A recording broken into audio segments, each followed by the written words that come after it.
Hey, and welcome to our second open mic for the festival. And I'm here with a couple of wonderful poets and my colleague Mary. And we're going to read some poetry for you tonight. And then we're probably going to have a bit of a chat about mental health, kind of around various different topics. And because we're all international here tonight, we've got myself and poet Kahan. Sorry. Yeah, that's yeah. Yeah, we're both in England. I'm Portsmouth, and Kahan is in London. And then we've got Mary in India, and we've got Kristen in Georgia. Georgia, Georgia. Okay. Yes. US. So so it's really really exciting to have like such a collective here tonight. The dynamic in the room is really really interesting. So the festival is all about talking about mental health. We are wanting to have an open platform, really, to be creative, to talk about things that perhaps we don't always get the opportunity to talk about, or stigma gets in the way and we feel we can't. And so the idea really is just to be able to share and to be able to tackle that stigma, to say actually mental health is everyone's business. Like, we all have mental health, you know, and sometimes we're touched by problems with our mental health. But we all have it all the time, just like we all have our physical health. And we look after our physical health, we need to look after our mental health as well.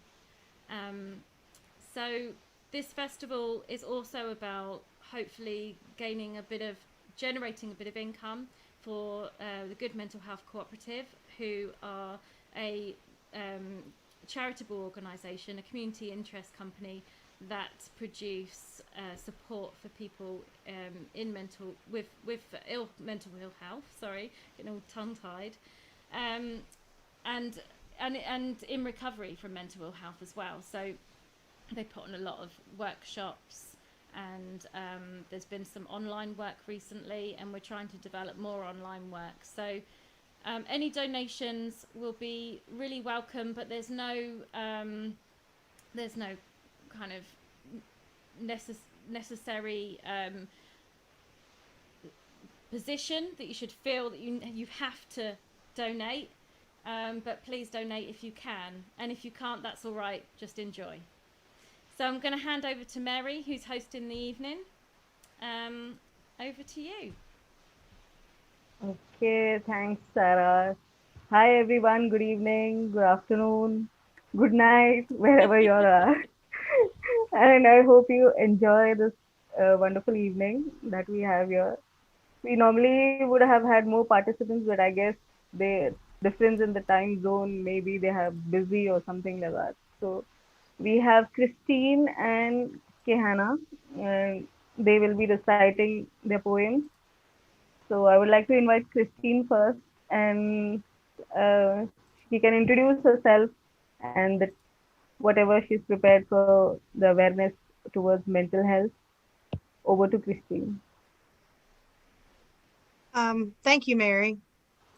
I prepared an older poem that I had written a few years ago, and I think it really shows the struggle that some women go through on just a daily basis with self-esteem and anxiety and self-worth, and a lot of how it plays into how we feel and act.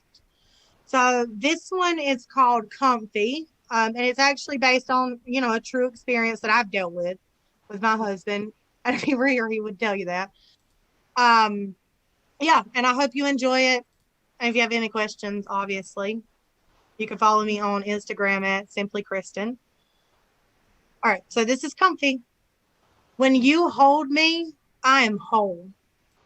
I'm wrapped in a blanket of comfort, comfortable in the knowledge that I am loved. Snuggled into creases heated by the body of my one true love. Then you let go.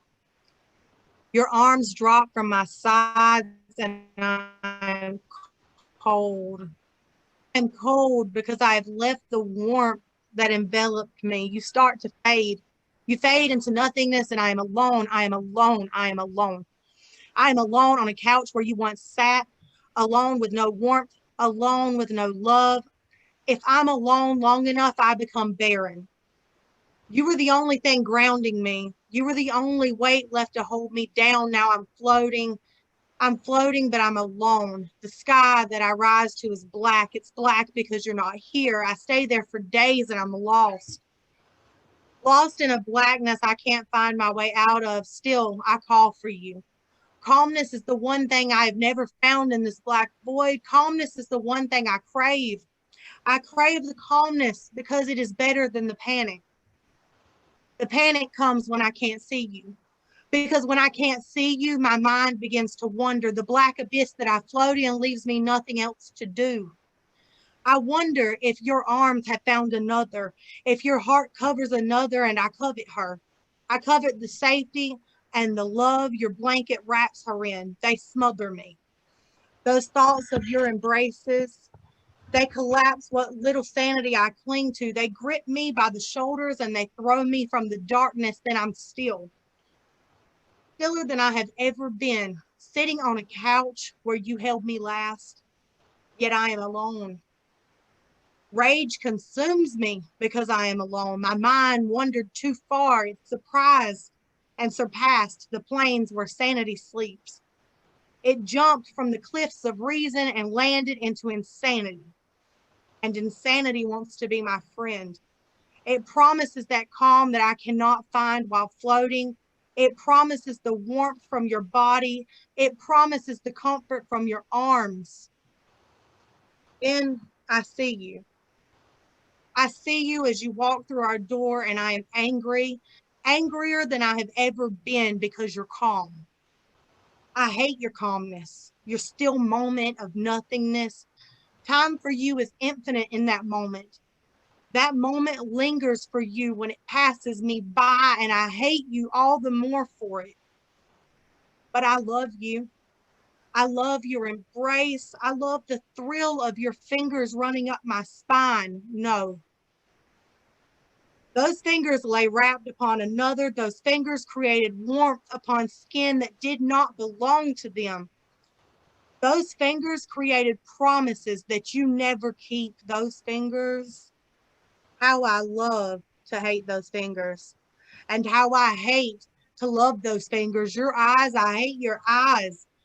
I hate that your eyes make me feel what I never should have felt. I hate that those eyes make me forgive you.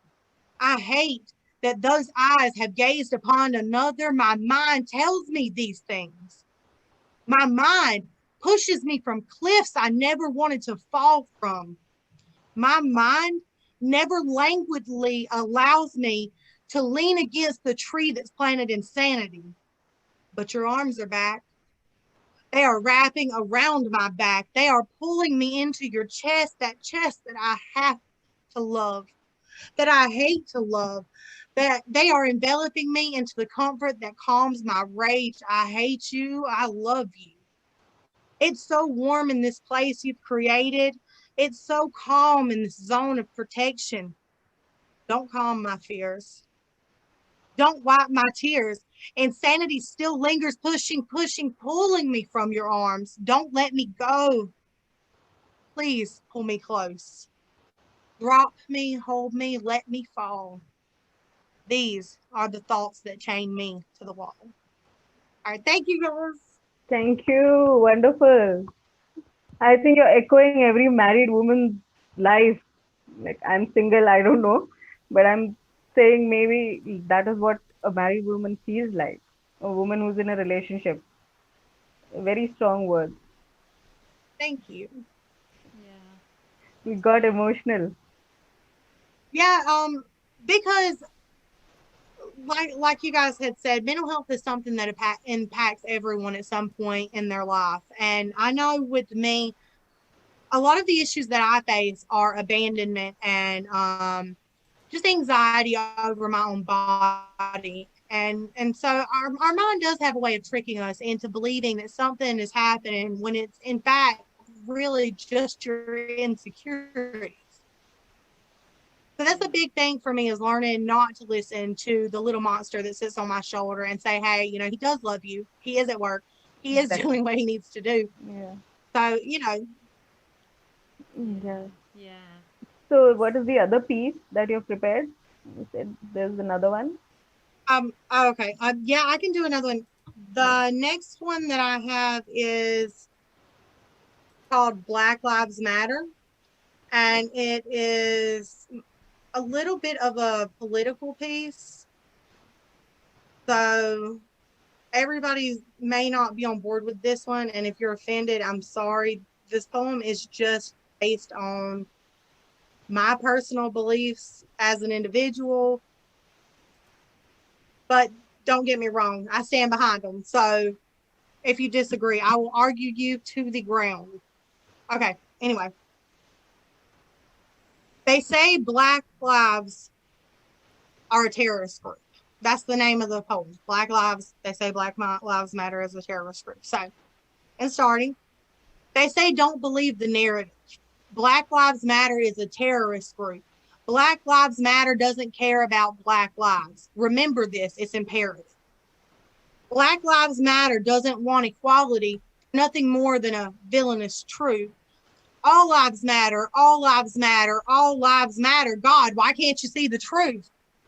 These little white lies you tell to bomb your pride and confuse the youth. These little white lies you tell to calm the masses. All ways you minimize a movement, never once checking the privilege that gave you those passes.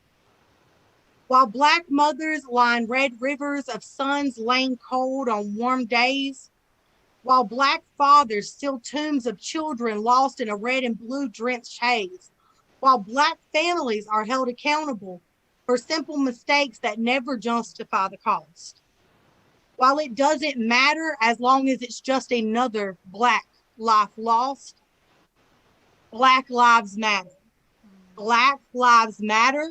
Black lives matter. Why can't you say it without flinching?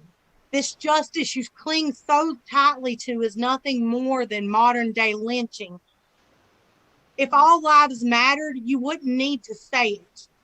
If all lives mattered, Black lives wouldn't need to pray. If all lives matter, then Black men wouldn't die in the street under heavy knees crying, I can't breathe. If all lives matter, Black women wouldn't die in their beds while you deny her justice because it's not a concept you can believe. If all lives mattered, Black lives would not be so easy to extinguish. Until the day comes when all lives matter and it's a proven fact we can distinguish, Black lives matter. Black lives matter. Black lives matter. That's the end of that one, y'all. That was lovely. That was really nice. I think you should put in some music to it. Look, it sounded like a rap to me. And my mom says the same thing. Yeah, I mean, a woman rapper. We don't have a woman rapper. I Yeah. mean, very few. So you could put in some music or something. I mean, it will be quite viral if you do that. I mean, I don't care about the political ideologies people follow. Well, I was going to say, I mean, I Yeah. actually don't think we should apologise to anyone who's offended by that. Yeah. You know, if they're Yeah. offended by that, then there's a problem. Yeah. Because it's an important message, and prejudice in any form, racism, any form is innately wrong. So It is. It is. yeah. Kristen, I was just going to say, I Yeah. liked both of your pieces. They were really vivid, and I really felt both of them. You Oh, have a way of painting. You have a way of painting, like, I don't know. In that, especially in that first poem, even though I was like you were speaking from your perspective, I could feel myself in your shoes, and it just kind of it moved me. Me too. thank you. Yeah, And I'm really looking forward to hearing yours as well. I don't think I'll be as great a performer as you, to be honest, because I probably should have practiced my bit a bit more often.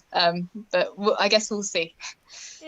But No, it's okay. It is quite a informal thing, so it's not like yeah, anybody's getting judged over their pieces or anything. exactly. I mean, You're Yeah. fine. I was my reading off my introduction phone. my Mm. introduction here Didn't come tonight, I across was that way. stumbling on my words loads. Yeah, So I mean, it's fine. just go with it, girl, and Yeah, yeah. it's So all we'll good. go over to Kehana. Like she'll Okay. do her piece, introduce herself, and then Okay, sure. yeah. So I go by the stage name Poet K Hannah because I'm keeping Get it. my personal life apart from my stage presence. So this piece that I'm about to perform is based on a personal experience. It's someone that I had known, but I hadn't realized that they were going through what they were going through, and I was the first person that they had confided in, and it's just one of those things that when you hear something of uh, of that, I guess I'm struggling with my words, but when you hear something so personal and you're the first person to know about it, it just kind of makes you feel that, I don't know. I guess with that being said, I'll just move on to my piece. Sure. So my piece is called Hearing Voices. I can hear voices, alarm bells ringing on your face, warning signals, realizing it's the first time sharing that confession with anyone. Staring at me as you bear that struggle, eyes piercing into mine, eye contact. Uncertain, not knowing how I'll react. Afraid I might overreact. Me, lost in my thoughts, mind wandering, empathy pondering. How do you eat, sleep, walk, talk with stress, anxiety, depression, and trauma pitching up a tent inside your head? Having crowded and loud Zoom calls around the clock about you, taunting you, drowning you, background noise you have to endure. No volume button to mute them. Me knowing I'm no psychiatrist, but comforted that you're open to seeing a therapist. If only you knew hearing voices is the abnormal normal, with up to 1 in 10 people hearing voices. That's Nice. beautiful. Yeah. The first time I saw it, I was like, wow, it's so nice. And that I time, feel like and being in that behind the instant, I messaged her, you have to be on our open slam. I feel like because I had done that with like the written pieces on the video as opposed to being present on the video, it was easier to perform it. But being in front of the camera now, it's just that No, it's Yes, tad great. bit more difficult. It's yes, really but this is powerful. so true. Like, you don't have anyone to talk to these days. Everybody is up to, like, on the social media, everybody is happy. I'm going here, I'm going there, vacation, flaunting their relationship, everything. But inside, you really don't know what is happening. That is the thing. Yeah, and do you know what spoke to me about that poem was the line, I can't remember the exact words, but something about the uh, The abnormal Abnormal, normal. yeah, the abnormal. abnormal Yeah. normal. Yeah, that's what I'm trying to pull on, and that really spoke to me because I often think about what the different levels of hearing things, because everyone gets like what they call it, an earworm these days, Yeah. when you just get a Yeah. song Yeah. repeated in your head. Yeah. Yeah. And people often experience some level of hallucination when they lose somebody, and might think that, well, I mean, okay, maybe some people there would be a belief that that's the spirit coming back, but there's also a belief that that's a level of hallucination. So there's lots of different ways in which everyone experiences some kind of voice in their head or sound in their head, whether it be from one end of the scale, of that being what we might consider more of a serious illness, to the other end of the scale where it's a song playing in your mind, or it's your inner bully voice that Kristen spoke about as well. That voice inside you that I can't remember if that was actually on the stream when we were talking about that, Kristen, but that like inner bully in your mind, that voice in your head that kind of just tells you can't do something. There's so many different elements to that, and it is normal. It's just human experience. Yeah. Yeah. Yeah. Yeah, thank you. I thought it was beautiful, Kahana. No, thank you. But I didn't perform it as anywhere near as well as you had. And I really felt that because I felt the shock and the emotion behind every word. And I mean, like I said, I really felt that. And I thought it was beautiful from beginning to end. And I thought you did really well in your delivery. Yeah, Thank you. yeah. Yeah. Thank you. There's some lovely, lovely Yeah. poems tonight. Like Thank you Kehana so writes much, really guys. very well. I always read all of her poetry, whatever she puts in online on Thank you. Insta. It's really like heart touching and powerful. Yeah. Thanks. Christine is really emotional right now. I can make out from her face. She's literally like something going on inside. Yeah, I'm trying not to panic attack over here because I keep seeing Yeah. myself on the camera. That's exactly how I feel right here. I'm Yeah. trying to hold my face together. Yeah. Yeah, it happens. It happens. For the first time, it happened with me also. Like, I try to be calm and composed. Yeah, Yeah. yeah, Yeah. yeah.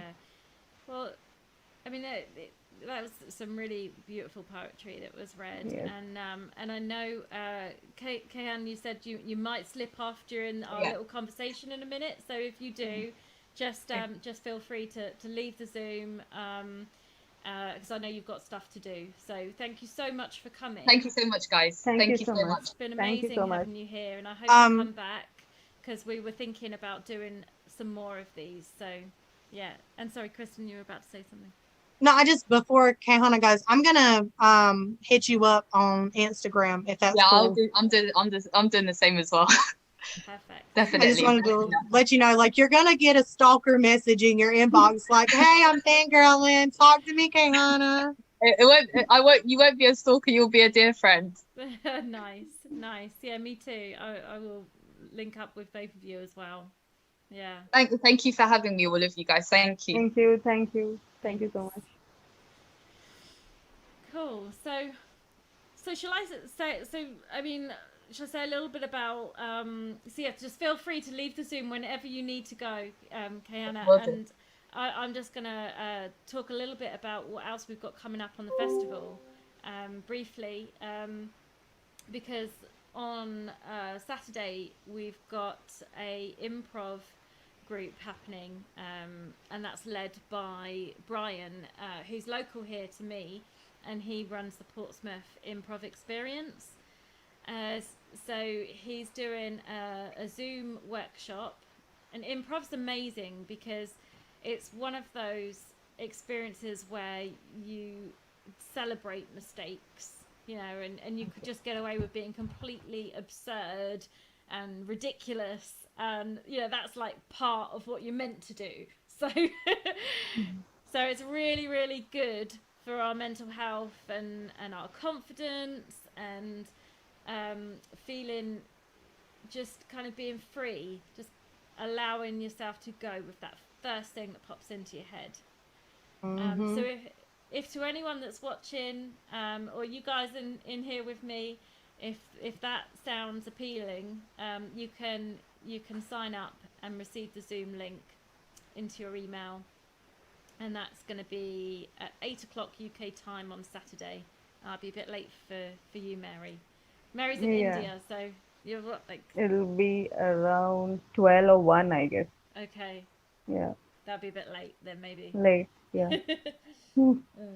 Because even the next day I was for the dance, I logged in at around 3, I think. I didn't see the live, Right. but I saw the video that you put up, and that was really nice.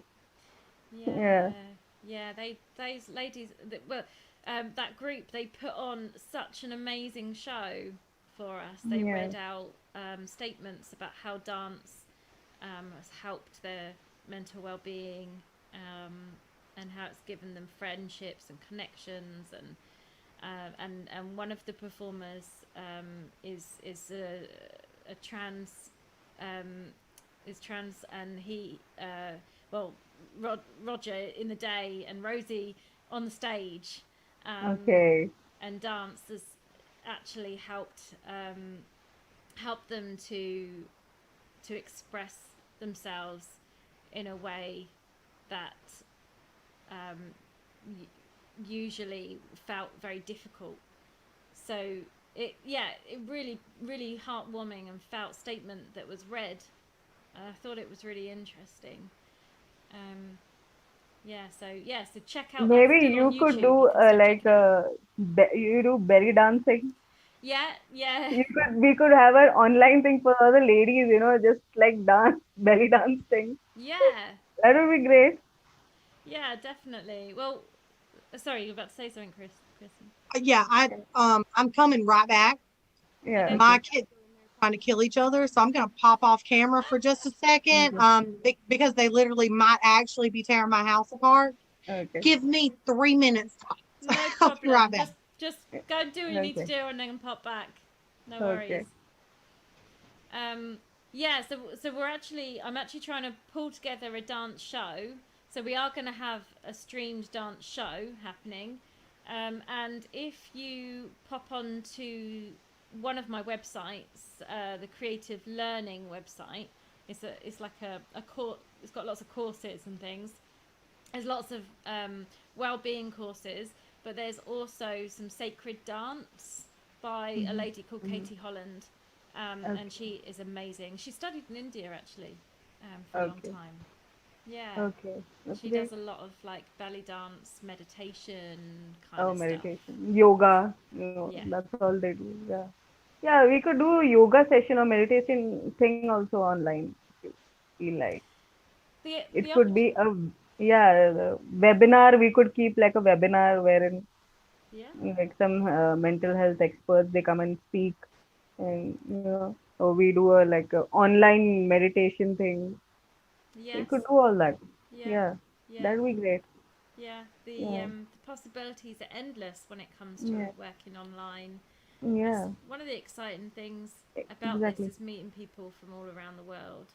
Yeah, right. Yeah, And plus, you make so many friends. Like there are so many topics to talk on. yeah, We get so many things to talk about. Otherwise, it's always being bombarded by the media. There's some different picture that is shown. In reality, it just gets swept under the carpet, I would say. yeah, Yeah. yeah, yeah. I think that's right. There's so much going on in the world at the moment that Yeah. I think in terms of probably every country, every person everywhere in the world is Yeah. feeling a level of uncertainty and Right. change, and there's we've got all our normal kind of junk that we take with us, you Yeah. know, in society personally, and Yeah. now on top of that we've got um, the whole climate change problem. We've got the ripple effect of that with the virus. Then we've got like all People losing their jobs. the financial uncertainty Yeah. and the anger as well with racial injustice Yeah. that's kind of come up in recent. I mean, obviously it's always been there, but it's definitely come up Yeah. more recently. Yeah, Yeah. and we're just saying there's so much turbulence in the world. Hmm. Yeah. There really is. I mean, I think we're at a turning point now where overcrowding is really pushing people to their mental limits. And John B. Calhoun actually did a study on rats. I think it was back in the 60s. It may have been before that. But basically, he created a rat utopia. And he based a lot of his theory on human behavior Hmm. off the society, if I'm not mistaken, off the society of those rats and mice. They even made a cartoon movie out of it, The Secret of Nim. Yeah. And it really goes to show that there's a lot of conflict theory in society, whether or not we have unlimited resources or completely limited resources. we're always going to have that conflict, and the more the population swells, the worse it's going to get, because Yeah. people and animals react so differently to overpopulated, crowded situations versus when the population is not as dense. Mhm. Yeah. Yeah. Yeah. Yeah. In the global scheme of things, there's loads going on, but I'm just wondering. I, I wanted to ask, as both of you as writers and poets, what does that do for you personally in helping you cope with all the things that are going on in the world and all your own personal stuff as well? Mm. What I like, I've taken quite a lot of interviews with authors right now. So I ask them the same question. So the answer is the same. They're like, these times, they're worried about the future. They're thinking the future is going to be more dystopian, like kind of scary. It's filled with uncertainty and lots of, mostly because people are losing their jobs. I don't think anything is going to be all right. I wonder, like even in the economic way, creators like us, suppose we are writers or normally we don't go to offices and all. For us, it's fine because we can work online. We can release our creativity in different ways. But there are people who can't do that. There are people who have been working 9 to 5 daily and suddenly they are without job. So it's like kind of hopeless for them right now. Do you think though Yeah. that's maybe there's maybe then some opportunities there for people who perhaps haven't had time in their life to be creative, and now Yeah. okay, there's the hardship that comes along with that, but Yes. I wonder if there's also with that hardship some opportunities to find Yes. to find that way of using words or drawing to express yourself, and that Yeah. time that then you're allowed that you're kind of reclaiming time back where you would have spent it working before. Yeah. And whenever we go through something difficult, we build a greater tolerance and ability to cope. So Mm. you know, if when you go through hardship, you actually you develop more skills in coping. Yes. And I agree with that completely. For me, it's not a lot. Okay, let me say this without sounding completely discombobulated. Growing up, and like I said, I can attest to that completely. Growing up, I my father was an officer of the law. He was also abusive. He was a drug addict. He beat my mother. He tried to kill us on multiple occasions before he overdosed when I was 9. Several of my father's family members suffered through drug addiction, violent outbursts. And I had initially thought, hey, this is as bad as it gets. This level of fear, this level of un- unconsolable terror at one point. And thankfully, I had a strong mother who, to the best of her ability, kept me safe. And she got herself and myself and my 2 sisters out of that situation.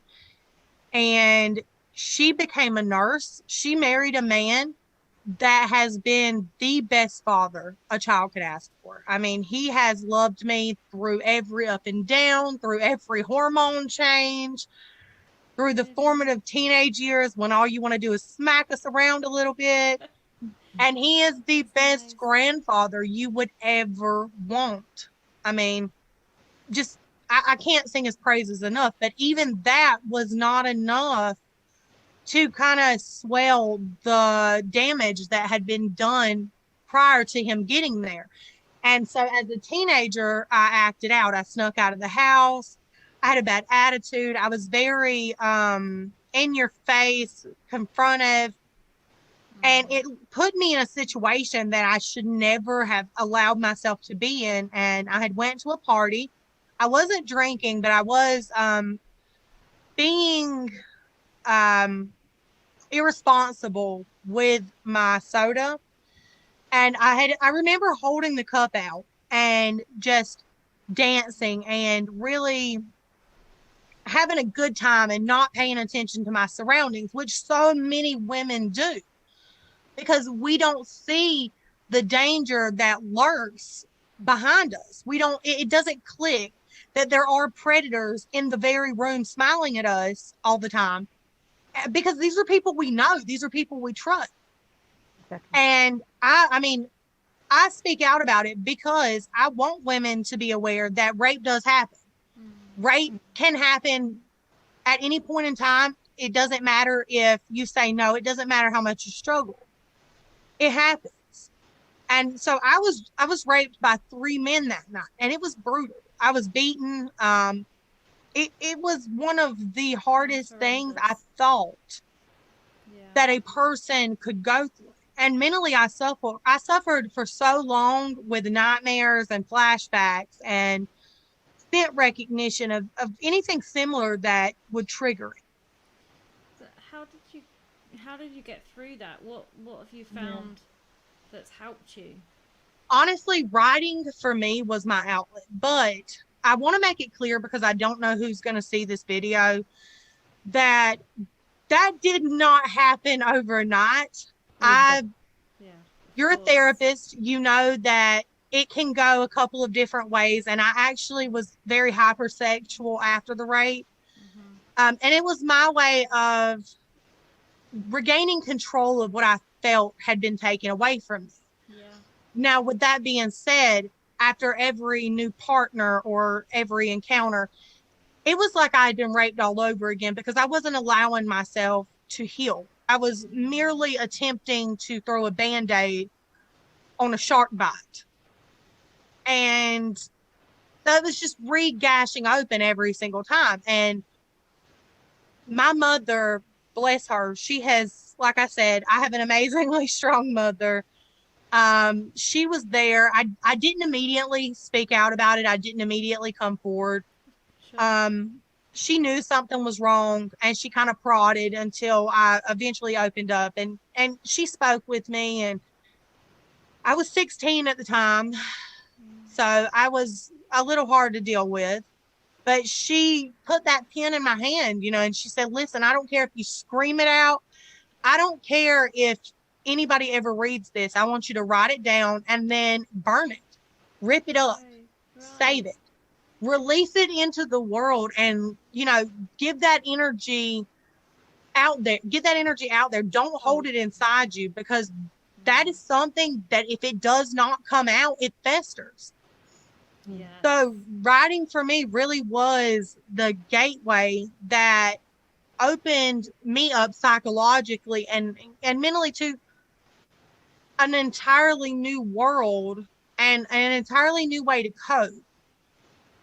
So you're right. I mean, we are able to cope after every tragedy just a little bit better. It's almost like our body remembers the pain. And if you've ever seen the Black Panther movie, the suit he wears, where the first hit knocks him down, but the second one rebounds and reverberates. And I kind of feel like pain and trauma is the suit, because the first time you hit it, it's terrible. You can't imagine ever getting back up from the force of it. But the second hit's like, okay, you know what? You knocked me down one time. I got you this time. I know how to handle you. I'm going to cast you back out. And so, it has, it's been a journey. Making me feel quite emotional. It's just so beautiful that you can, to share your story. I mean, it's such an important message. It is. And see, here's the thing. My daughter, and this is probably going to upset you, so trigger warning, but my daughter is a 3rd generation assault victim. She is 5 years old now. Last year, we actually found out that she had been molested while at the babysitter's house. Now keep in mind, we did everything right. She anyone that knows me knows that I'm a hover mother. I don't just leave my kids with anyone. This wasn't a stranger. This wasn't someone that was ill-equipped to handle my child. This was a professional, to a standard that was not just keeping my child, but also a family member's best friend's child as well. So it wasn't a stranger danger type of situation. And her boyfriend actually severely assaulted my child. He had pry marks on her thighs and hand marks on her neck and bruised ribs. And when we took her now, and I'm that type of mother, I will scream it from the mountaintops for anyone to hear it. My child was assaulted and nothing was done about it. Just like nothing was done about my assault and nothing was done about my mother's assault. Because we live in a rape culture in America, and it is so normalized that when women actually do speak out about it, we're shunned, we're questioned, we're made to feel humiliated, because normally the first question we get when we come forward is, what were you wearing? What did you do to make them think that you were willing? Were you smiling at them? Were you flirting? Were you under the influence of alcohol? And as I said, when my daughter went in to the hospital that night, because as soon as I noticed that something was wrong, as soon as she said, Mom, he touched me down there, we were at the hospital. We were getting rape kits and detectives and rape crisis specialists, because I wanted my child to have the best help that she could have. And they were great that night. They were wonderful. They listened to her. But the next day at the Rape Crisis Center, and I will never forget this, because it was in that moment that I realized what a failure our system is. My child went into the interview room, and she was 4 at the time. She would not give a concise story. She wanted to play. She wanted to cry. She wanted to cower, because obviously she had just been molested the day before. She's scared. She's in a new place. Her mother can't be in the room. And the detective walks out and he's like, we really need to get this out of her. And I'm like, okay, well, we've tried 3 times, maybe another day. It's obviously having an impact on her. She's closing down. She doesn't want to be touched. And he looks at me and he says, well, her story has not been the same every time she tells. And he said, sometimes children just lie. And I looked at this man, and I said, so you're telling me my child with the pry marks on her thigh and the bruises around her neck and the handprints on her rib is lying and saying that a grown man assaulted her? She is describing in detail what a penis looks like, and you're telling me that this child has made this story up. And so it was never pursued. That must have been very frightening as a mother, very distressing. I'm going to be honest with you. I've never been a violent person, but I have never wanted to take a human life more than I wanted to take the life of the man that hurt my child. And the only thing that is keeping him breathing is the fact that she is going to need me for 18 more years. And as a parent, it's really hard not to take out the threat of the person that's harming your child. But again, her mental health has to be considered before my need for vengeance. And I went through the same thing as a teenager, because even when I outpoured to my friends and family, it was not an overwhelming wave of support. It was questions. It was, well, you're hypersexual. Are you sure? Are you sure you just don't remember giving them permission? Are you sure? I'm sure. I know what consent is. And I know when I don't want someone inside. Definitely, of course. And can I ask you something in terms of what you were just saying there about that you're being there for your daughter, and obviously motherhood is incredibly important, and your daughter's very, very important to you. And so I'm wondering, in a situation where that must have felt quite hopeless in many ways. Yes. And and very, very emotive, you know, in all sorts of different directions, from anger to upset to fear. And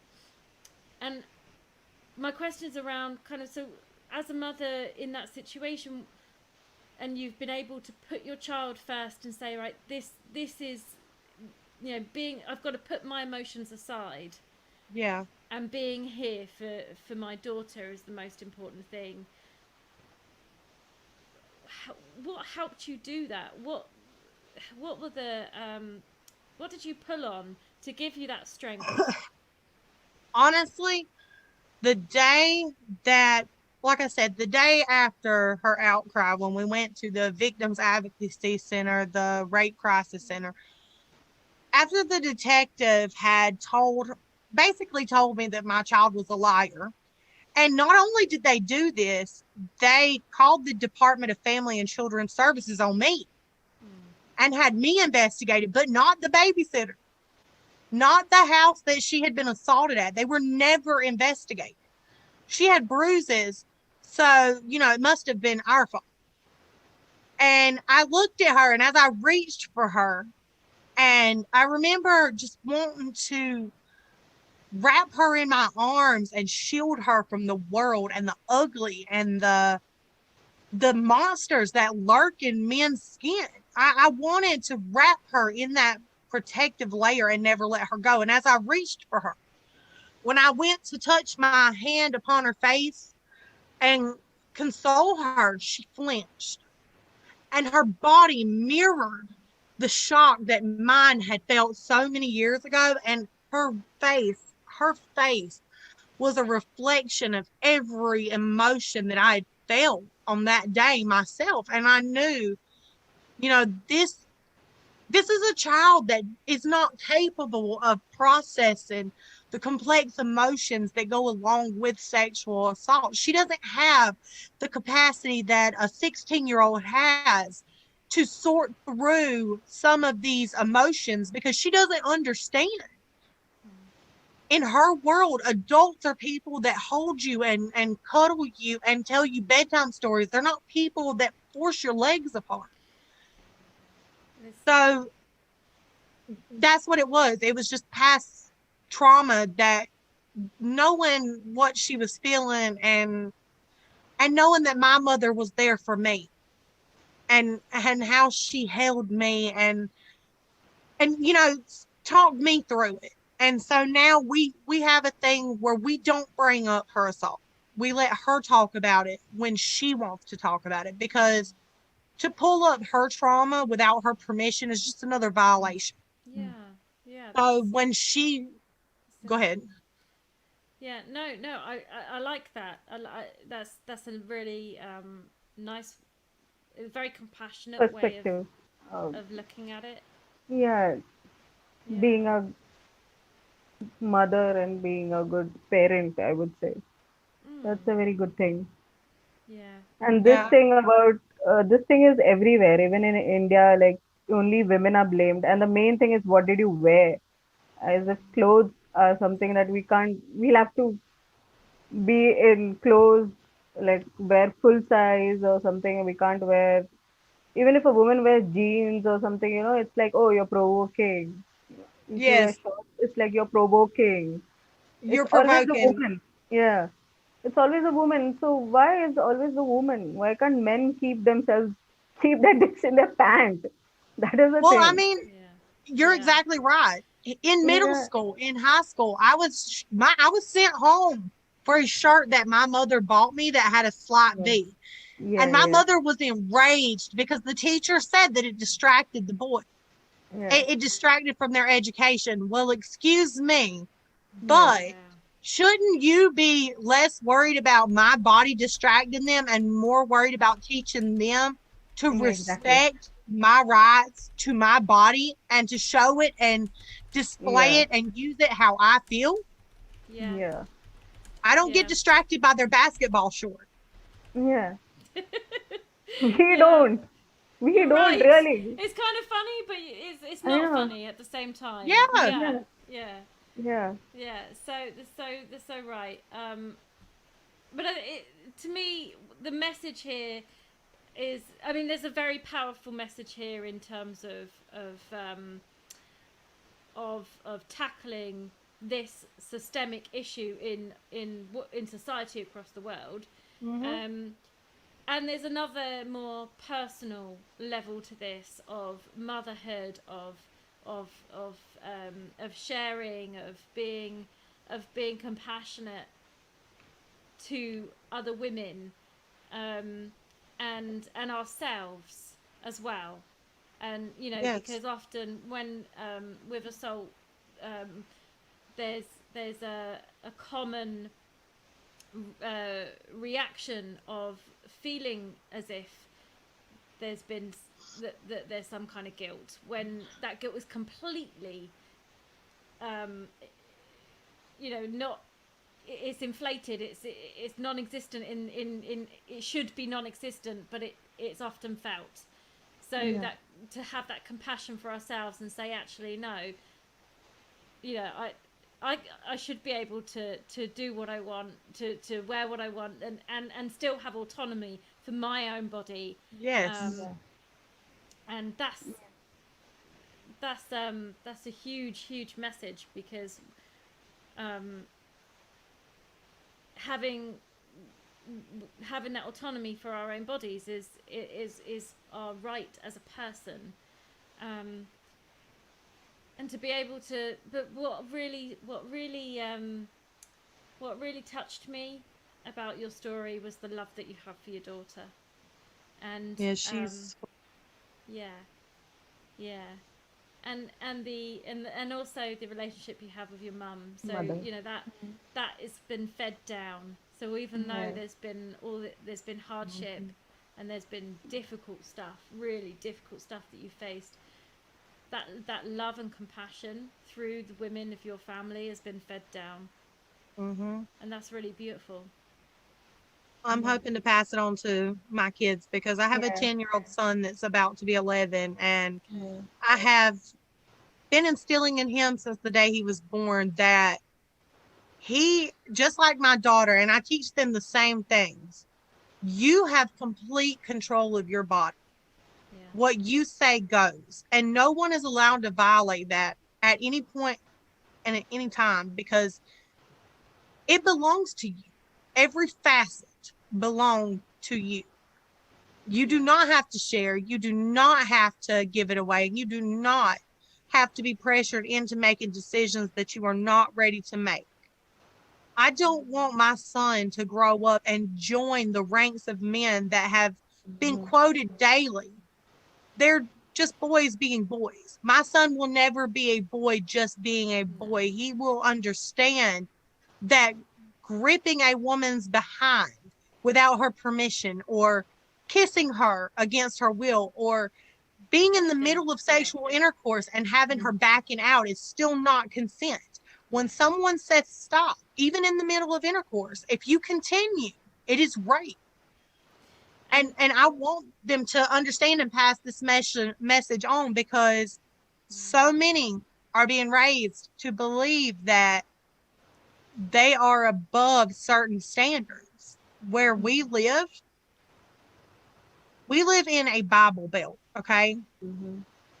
And what that means here, not knocking Christianity, because a lot of my families are Christian. I'm pagan.